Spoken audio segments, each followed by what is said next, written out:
I'm Eleanor. I've never considered myself particularly smart, but because of my family, I had to teach myself a lot.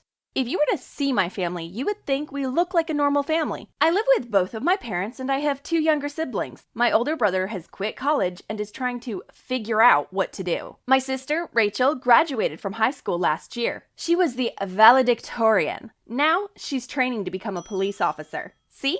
Normal. But that's only when you look at us. The truth is that if you were to talk to my family, well, then it starts to become obvious. Something isn't quite right. Not that you can put your finger on what the problem is, not at first. A few years ago, I remember we were at a family reunion and my mother's brother was talking about toothpaste. My parents and brother were engrossed in what he was saying. It looked like Rachel was trying not to laugh. I left playing with my cousins to listen to them. I thought I would finally learn why his breath was so bad. When I started to listen, I could not believe what he was saying. According to my uncle, the government put stuff into our toothpaste to track us. When we brush our teeth, the government can use that to monitor us. That's why he doesn't brush his teeth anymore. Not at all. When I heard that, I laughed. I mean, there was no way that he could be serious, right? When I stopped laughing, I noticed that my parents and brother were frowning at me. My uncle had stormed off. My mother's father walked up to us shaking his head before my parents could say anything. He started talking about how ridiculous the idea was. My parents and brother seemed to agree after this. But once we were in the car on the way home, they began talking about how it might be a good idea to be safe. After all, my uncle was a specialist. That's what they said. The problem was that he wasn't in the medical profession. He was a computer specialist. So he couldn't have had any idea. Then my parents started to speculate. They said if he thought that toothpaste was possibly a way to track us, there must be some kind of nanotechnology. That was why my uncle knew about it. Then they said that my grandfather couldn't possibly understand. Rachel and I shared a look, but we didn't say anything as my parents and older brother talked about things that we should be doing, just in case. When my sister brought up what my grandfather said, my mother waved off the idea. After all, he grew up in a different time. He was too old to understand the risks. I wanted to say that my uncle didn't have any idea either, but I didn't. My mother had always looked up to him, and she always believed he really knew what he was talking about. That was when my family, my life, started to change. I remember getting ready for school the next day and finding that my mother had taken all of our toothpaste. I couldn't brush my teeth. Fortunately, I had some gum, so I chewed on that before class. I was only in middle school at the time, so I was really paranoid about being different. Rachel picked me up from school, which was weird. She was in high school and usually didn't want to be seen with her uncool younger sister, but she said this was important. We went to a convenience store on the way home and she bought me a small thing of toothpaste. I kept it in my book bag. My mom did make toothpaste for us, but it was gross. She watched all of us, the excitement in her eyes. How could I tell her it was terrible? Rachel was less careful, and she got into trouble for it. No TV until she started brushing her teeth with the new stuff. My brother complained about the taste, but acted like he was willing to make the sacrifice. It was the right thing to do, he claimed. After that, things started to change around the house. They started to grow their own food. This part I kind of liked because the food did taste fresher, but they stopped taking us out to restaurants because it was too risky. Not because their credit card information might get stolen. I mean, that I could understand. No, they didn't want to go to restaurants because that was how the government got you. Over 2 years, the things that the government could do to get you grew from small things into something much worse. My parents stopped paying for our phones, then said we couldn't have them in the house. The only phones allowed in the house were connected to the landline. They got rid of our computers because, as they said, everything that was posted could be tracked. It got really difficult to do homework, and my grades actually started to suffer. I started going over to my friends' houses more often, and I never invited them over anymore. Not after one of them, Karen, started to talk about how weird my family was at school. She said that if my family got any crazier, they would have to be taken away. I felt torn between my friends and my family. Most of my friends weren't as critical as Karen, but it was obvious that they were uncomfortable hanging out at my house. I was invited to less and less. Rachel reached her last year of school. She wasn't sure whether she should ask our family to the graduation, especially after what happened over winter break. Rachel was really frustrated with how crazy some of their new rules were, and she began to shout at them to stop and think about things logically. She held up the toothpaste as an example and started to debunk what my uncle had said. How could things be tracked through toothpaste? It was either spit out or small parts swallowed. With all of the bacteria in our mouths, there would be no way to track people, let alone how much it would cost. Not to mention the fact that my brother had had 3 teeth pulled because of cavities. He had refused to have fillings because he claimed that the government could control him with fillings. All of her arguments were sound, but my parents didn't listen. They told her that she was the one not thinking, that she was too naive and sheltered. They said that they had failed as parents if she couldn't see just how corrupt the world around us was. The fight escalated until Rachel decided she couldn't take it anymore. She packed up her things and moved out that night. After that, my parents didn't really talk about it much. When they did mention Rachel, it was almost like she was a criminal or a mental patient. They would say that they hoped she would get better, but it was out of their hands. My dad wanted to talk to her, but my mother insisted that it was better to let her be. Eventually, my mother said my sister would realize that they were right. She said she would pray, that we should all pray, but we couldn't risk being contaminated by her way of thinking. Of course, I was really uncomfortable with this. I wasn't going to tell my parents that I didn't agree with them. I was only 16 at the time, and I didn't know where I would live. I didn't know where Rachel planned to live, but I knew she would be all right. I was a different story. Rachel had a job and still kept up her grades. I knew that I couldn't do both. I found out after school started that Rachel had gone to live with Grandma and Grandpa. It was a lot further from school, but she said it was worth it. After that, she would sometimes bring me things from her home to eat.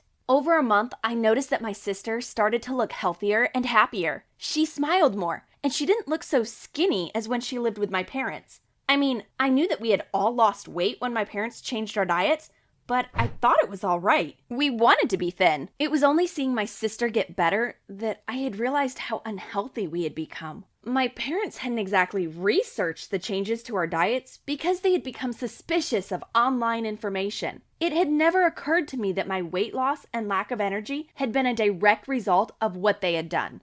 Then they started making us do all kinds of weird stuff. Like when we came home, my parents would check our mouths to make sure nothing had been implanted in them. They then used little boxes used by paranormal people to check to see if any entities had been attached to us while we were at school. After that, we had to take a shower to wash off the remnants from chemtrails. Going home became a real hassle because we would be scrutinized for almost an hour just to make sure we hadn't been infected by anything.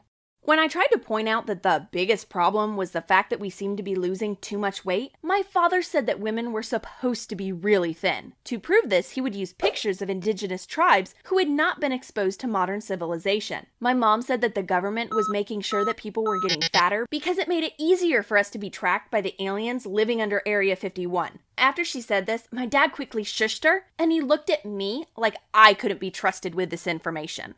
I think they believed I couldn't be trusted because I had shown signs of being controlled. They started having family meetings after I went to bed. I only found out when I stayed up late studying for my trigonometry final. They even woke up my younger siblings, making them incredibly tired the next morning. I have no idea what they did in those meetings, but my little brother and sister were always really sore the next day too. When I tried to follow them, I saw all of the little traps they had set that could actually really hurt someone. A door with a brick at the top so that it would hit someone on the head when they pushed the door open. There was a wooden plank with a few nails sticking out of it on the stairs. It was almost like my parents had regressed to the thinking level of a child, and I was increasingly becoming more like the parent.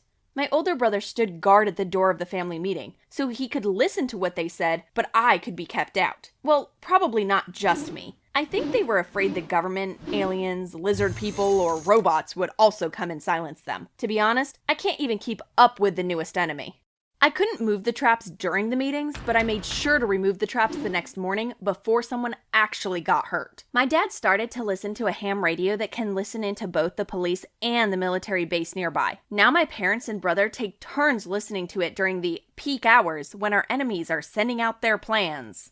I really miss the way my parents used to be. They were always a little weird, but when I was a kid, it was more in the way that parents are embarrassing weird in front of their friends. Now, they try to act like everyone else out in public. If I'm being honest, they act like they are being controlled by someone else. I mean, if you were to see them out in public, you would think they were criminals because of the way they are constantly looking around them and the crazy amount of things they take with them, even just to go to the pharmacy. Not that they go into stores much. When they do, they have an elaborate detection process that every item has to go through before any of us can use it. What is going on inside our house has only gotten worse over the last year. A few months ago, Rachel stopped by my school and asked me to visit her because she wanted to make sure I was all right. I mean, it wasn't like I didn't visit her often, so I started to feel a bit nervous. Is something wrong, I asked? She must have realized then that I was a little scared. Shaking her head, Rachel said, "No, not really. You just look like you need a break." It was only after she left that I began to really think that she was hiding something from me. Maybe she had wanted to talk about it, but my reaction had made her think twice. When I stopped by my grandparents' house to visit, they were all acting a little weird. Rachel was never a great liar, so her performance was easily the worst. I wanted to ask them what was wrong, but clearly they all felt that I was too young or that it would scare me too much. I tried asking several times, but they always brushed me off. We all sat outside to have dinner. My grandmother is a great cook, and my grandfather grills the best vegetables and fish. I love eating at their place, but this time I really couldn't enjoy it. Something was up, but no one was telling me. I excused myself from the table, saying I had to go to the bathroom. While they were eating, I snuck into Rachel's room.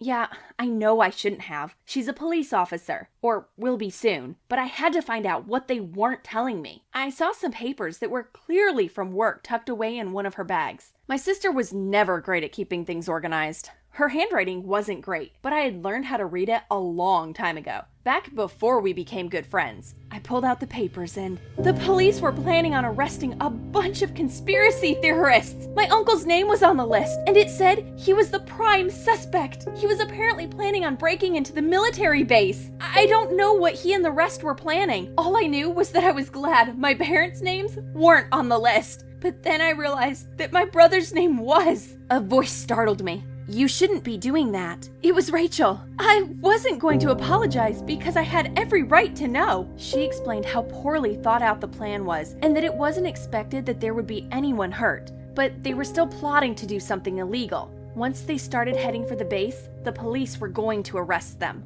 That happened a few weeks ago. My parents didn't know that my brother was going to do anything. He never told them. Apparently, he thinks they are too soft, that they aren't doing enough to protect us. My parents seemed very shaken because they never suspected my brother. Now, there are police officers stopping by their home every few days. I don't know which one they find more disturbing. The fact that my brother betrayed them, or that the cops won't leave us alone. A few members of the media have shown up too, but they were quickly chased off our lawn. It's the only time my parents seem willing to call the police. I don't know what's going to happen. My parents haven't stopped believing in the conspiracies. If anything, they seem more convinced that the world is going crazy. I've heard my dad talking about moving the family out into the woods and living off the grid. I know that I will not go with them. What I'm worried about are my younger brother and sister. They seem to be learning a lot from my parents. Since they are much younger than Rachel and me, I'm afraid they are going to eventually believe everything. When I told my grandparents about my concerns, they said they will talk to my parents. If it comes down to it, they said they will take all of us into their home. None of us want to further involve the cops or the government either. For now, I'm still living at home, taking it one day at a time. I'm trying to be there for my younger brother and sister, just like Rachel was there for me. I've kind of learned how to counter some of my parents' concerns by using other conspiracy theories. Like, when they tried to pull us out of school, I said that the best way to understand the dangers was to see it. Just like my parents had learned. When my parents wanted to stop going to the doctor, I said that was what the government would want because it made us more vulnerable to easy problems. I told my parents that I would become a doctor so that we could eventually stop going to the doctor, but for now we had to continue so that it wasn't obvious. My parents look at me a little differently now. The family meetings have stopped, which makes me think that it had been my brother's idea anyway. My parents now say that he was crazy and careless. I have to stop myself from saying the same about them. They've started giving us healthier meals now too. Mostly because I've started studying about nutrition. Since I'm going to be a doctor, they now believe me when I say that we need to be more careful about our diet. As long as I throw in something outrageous as part of my proof, my parents listen to me now. I want to help my parents, I really do, but they are adults and they are free to think whatever they want to think.